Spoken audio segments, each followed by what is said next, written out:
आणि बुलेटिनच्या सुरुवातीलाच पुण्यातून एक बातमी आहे। पुण्यात पुन्हा एकदा अत्याचाराची घटना समोर आली आहे। पुण्यातील येवलेवाडी परिसरात 9 वर्षीय मुलीवर लैंगिक अत्याचाराची संतापजनक घटना घडली आहे। मुलीच्या चुलत आजोबांनीच लैंगिक अत्याचार केल्याची धक्कादायक माहिती सुद्धा समोर येते।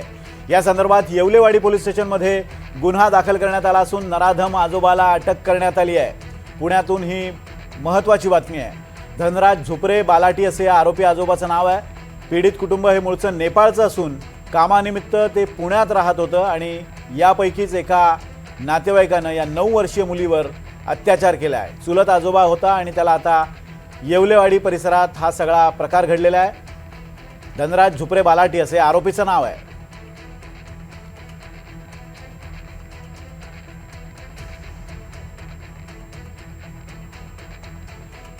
धनराज झुपरे बालाटी असं आरोपीचं नाव आहे। का 9 वर्षीय चिमुकलीवर नराधमानं अत्याचार केलाय आणि हा दुसरा कोणी नसून तिचा चुलत आजोबा होता। अजिंक्य धायगुडे आपल्यासोबत याविषयी बोलण्यासाठी आहेत। अजिंक्य, या प्रकरणात आता काय नेमकी कारवाई केली जाते? पुण्यातील नवलेवाडी पोलीस स्टेशनच्या हद्दीतून ही धक्कादायक बातमी जी आहे ती समोर येत आहे। अवघ्या 9 वर्षाच्या चिमुकलीवर तिच्या चुलत आजोबाने अत्याचार केलेला आहे आणि ही सगळी घटना समोर आल्यानंतर आता येवलेवाडी पोलीस स्टेशनमध्ये गुन्हा देखील दाखल करण्यात आलेला आहे। या नराधम आजोबाला अटक देखील करण्यात आलेली आहे।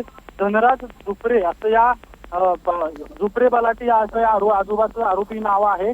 खरं तर पोलिसांकडून त्याला आता ताब्यात घेऊन कोर्टात हजर केलं जाणार आहे। मात्र पुण्यात ज्या बाललैंगिक अत्याचाराच्या घटनांमध्ये वाढ होत आहे त्या कमी व्हायला सध्या काहीही होत नाहीये, कमी होत नाहीयेत। रोज उठून एक ना एक घटना जी आहे ती अशी समोर येत आहे आणि यामुळे आता सामान्य पुणेकर जे आहेत ते संतप्त झालेलं पाहायला मिळतंय।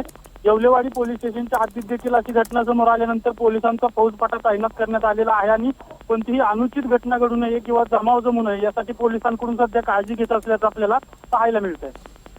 धन्यवाद अजिंक्य दिलेल्या अपडेट्स बद्दल।